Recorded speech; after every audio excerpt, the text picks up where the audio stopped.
नमस्कार दोस्तों, आपका स्वागत है आपके अपने इस YouTube चैनल पर। आज हम आरपीएससी के जो एग्ज़ाम होते हैं उनमें जो जनरल साइंस आती है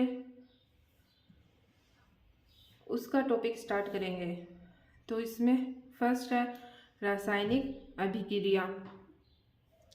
तो रासायनिक अभिक्रिया को समझने से पहले हम परिवर्तन या चेंज को समझते हैं।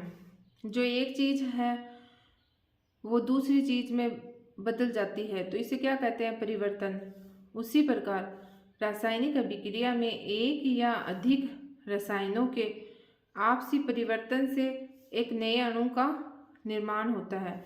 जैसे ए है वो रिएक्शन करके बी में चेंज हो गया। उसी प्रकार कोयला है वो जलने पे क्या हो जाता है? राख। और जल है वो गर्म करने पे भाप में बदल जाती है। अब सामान्य भाषा में किसी चीज़ का अन्य चीज़ में बदलना परिवर्तन कहलाते हैं। अब परिवर्तन जो होते हैं वो दो प्रकार के होते हैं। फर्स्ट है भौतिक परिवर्तन और सेकंड है रासायनिक परिवर्तन।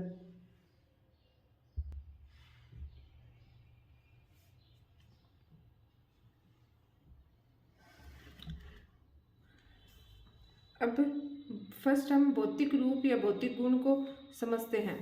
जो बाहर से दिख जाए अर्थात आंखों से दिख जाए, जैसे ठोस है, द्रव है, गैस है, वो आंखों से दिख जाते हैं या हम इनको स्पर्श करके अनुभव कर सकते हैं। जैसे ताप है, रंग है, उसे क्या कहते हैं? ये सब क्या है? पदार्थ की भौतिक अवस्थाएं या भौतिक गुण कहलाते हैं। जो भौतिक अवस्था, भौतिक गुण और भौतिक रूप तीनों एक ही चीज है। जैसे ठोस, द्रव, गैस, आकार, आकृति, रंग, ताप। अब गैस है वो द्रव में बदल गया, द्रव है वो ठोस में चेंज हो जाता है, ठोस है वो वापस द्रव में, और गैस है वो ठोस में बदल जाता है। तो ये जो परिवर्तन हो रहे हैं ये क्या है? मतलब इनमें जो इनका मूल संगठन है वो तो समान ही रहता है। तो इस परिवर्तन को क्या कहते हैं? भौतिक अवस्था में बदलाव को क्या कहते हैं? भौतिक परिवर्तन। अब है रासायनिक गुण या केमिकल कैरेक्टर्स।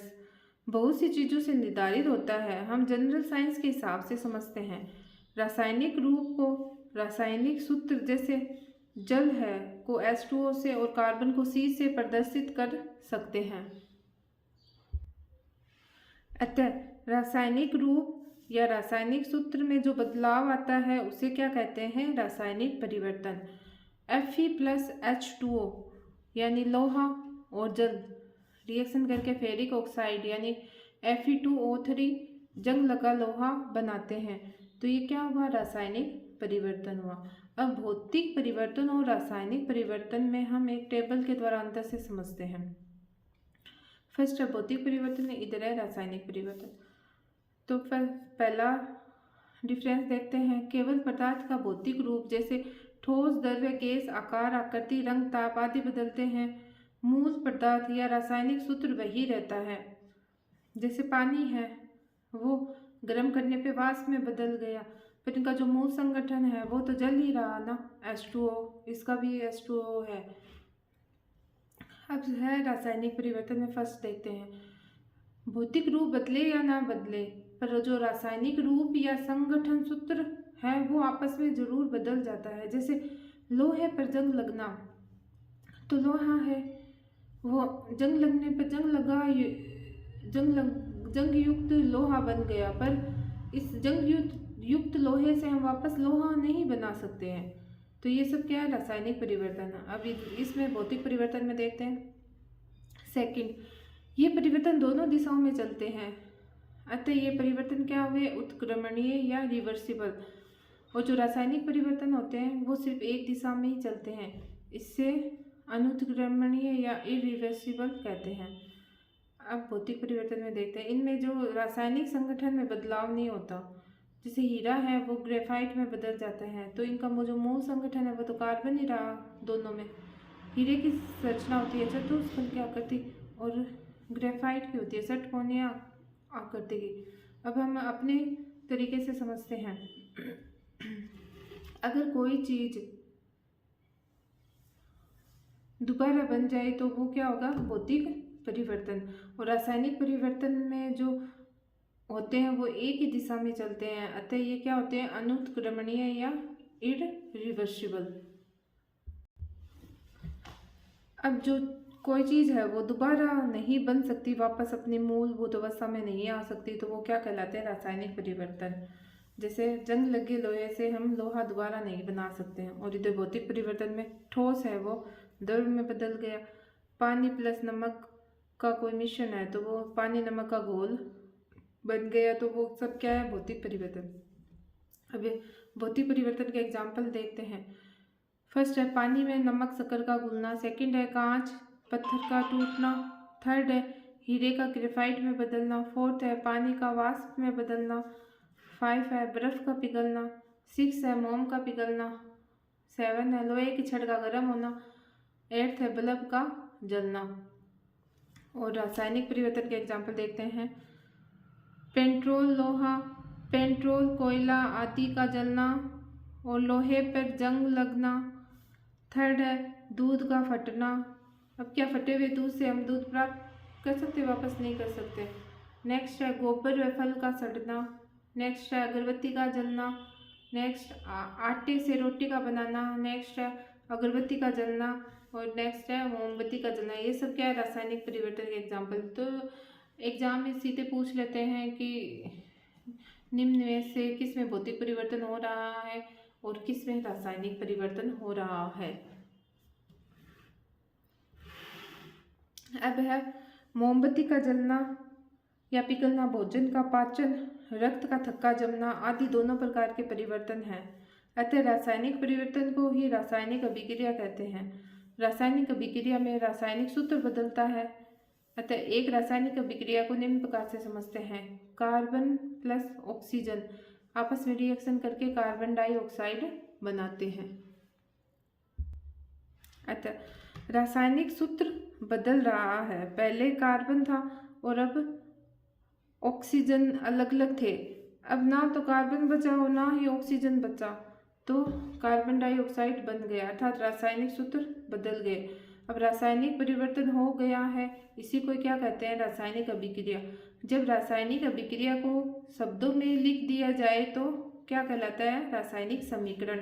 जैसे A प्लस बी रिएक्शन करके C व D प्रोडक्ट बना रहे हैं, तो जो ये रासायनिक अभिक्रिया है उसमें ये तीर है, इस तीर के जो लेफ्ट साइड में है उसे रिएक्टेंट या अभिकारक कहते हैं, वो जो राइट साइड में है इसे प्रोडक्ट या उत्पाद कहते हैं। अब H2 प्लस O2 रिएक्शन करके जल बना रहा है और यहाँ हाइड्रोजन के 2 परमाणु हैं, यहाँ ऑक्सीजन के 2 परमाणु हैं, तो यहाँ हाइड्रोजन के 2 परमाणु और ऑक्सीजन का एक ही परमाणु और यहाँ 2 परमाणु हैं। तो ये क्या होगा, समीकरण संतुलित नहीं है, हम समीकरण को संतुलित करना सीखेंगे। अब एक बात बताओ, मान लो किसी वस्तु का भार 60 किलोग्राम है, तो हम उस वस्तु को 100 टुकड़े भी कर दें तो भी उस वस्तु का भार क्या रहेगा, प्रत्येक टुकड़े का 60 किलोग्राम ही आएगा। अतः उस वस्तु को तोड़ने से पहले भी उसका भार या द्रव्यमान 60 किलोग्राम था और उस वस्तु को तोड़ने के बाद भी उस वस्तु का भार या द्रव्यमान 60 किलोग्राम था। अतः तोड़ने से पहले उस वस्तु का जितना भार था उतना ही उस वस्तु को तोड़ने के बाद है। अतः इसे क्या कहते हैं, द्रव्यमान संरक्षण का नियम कहते हैं। ठीक इसी प्रकार किसी रासायनिक अभिक्रिया में क्रिया होने से पहले व क्रिया होने के बाद द्रव्यमान को समान रखने के लिए अभिक्रिया को क्या किया जाता है, संतुलित किया जाता है। जैसे इधर हम 2 लगा देंगे तो हाइड्रोजन के 4 परमाणु हो जाएंगे और ऑक्सीजन के 2 परमाणु, और इधर 2H2O बनता है तो 4 हाइड्रोजन और 2 ऑक्सीजन, यानी कि ये समीकरण क्या हो गई, संतुलित हो गई। और इसी को इनके दोनों तरफ द्रव्यमान समान है, इसे ही द्रव्यमान संरक्षण का नियम कहते हैं। अब है रासायनिक अभिक्रिया के प्रकार। फर्स्ट है ऊष्मा शोषी अभिक्रिया एंडोथर्मिक रिएक्शन, सेकंड है ऊष्मा क्षेपी रिएक्शन एक्सोथर्मिक रिएक्शन। अब दोनों अभिक्रिया में हम अंतर समझते हैं। जो ऊष्मा शोषी होती है, ऊष्मा प्लस शोषी यानी अवशोषण या ग्रहण करना, एंडो प्लस थर्मिक, एंडो यानी अंदर आओ या ग्रहण करो, थर्मिक यानी ऊष्मा। अब ऊष्मा क्षेपी में ऊष्मा प्लस क्षेपी, तो ऊष्मा क्षेपी यानी त्यागना, बहिर्निक्षेपण बाहर निकालना, इंग्लिश में देखते हैं एक्जो प्लस थर्मिक, एक्जो यानी एग्जिट, थर्मिक यानी ऊष्मा। अब ऐसी अभिक्रिया जिसमें ऊष्मा ऊर्जा ताप देना पड़ता है, अर्थात ऐसी अभिक्रिया जिसमें ऊष्मा ग्रहण अवशोषण करती है उसे क्या कहते हैं, ऊष्मा शोषी या एंडोथर्मिक रिएक्शन। और ऐसी अभिक्रिया जिसमें ऊष्मा ऊर्जा ताप बाहर निकलती है उसे ऊष्मा क्षेपी अभिक्रिया कहते हैं या एक्जोथर्मिक रिएक्शन कहते हैं। अब पर ऐसा क्यों हुआ इसको समझते हैं।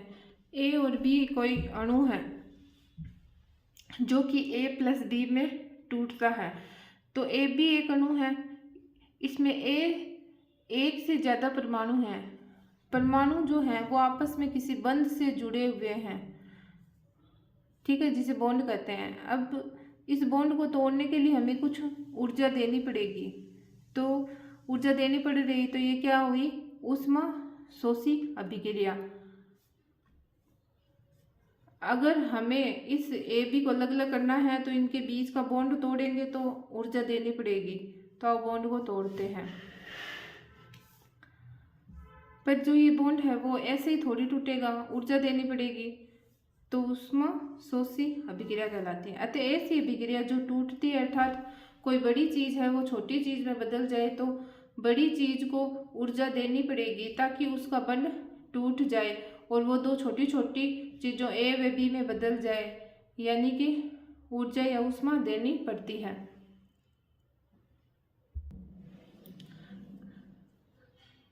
अतः ऐसी अभिक्रिया ऊष्मा शोषी अभिक्रिया कहलाती है। ए बी है वो ए प्लस बी में टूट गया, यानी ऊर्जा देनी पड़ी, तो जो ऊर्जा है वो ए प्लस बी प्लस क्यू, इसको ऊर्जा देंगे तो ये ए प्लस बी में टूट जाएगा। ये ऊष्मा शोषी अभिक्रिया का एग्जाम्पल है। अब एक बात सीख रहे हैं कि ऊष्मा देनी पड़ रही है ताकि बड़ी चीज़ है वो छोटी चीज़ में बदल जाए, अर्थात इस अभिक्रिया को वियोजन या डिसोसिएशन अभिक्रिया भी कहते हैं। अतः जितनी भी वियोजन अभिक्रियाएं होती हैं वे सभी अभिक्रियाएं ऊष्मा शोषी अभिक्रिया होती है। अब ऊष्मा शोषी अभिक्रिया को हम तीन प्रकार से लिख सकते हैं। ए प्लस बी, इसको ऊर्जा दी तो ए प्लस बी में टूट गया, और ये इधर ए बी है, ए प्लस बी ये पक्षांतरण करके इधर आ गया, क्यों माइनस क्यों हो गया, ए पी है वो ए प्लस बी यानी ऊर्जा बराबर क्यों लिख दिया।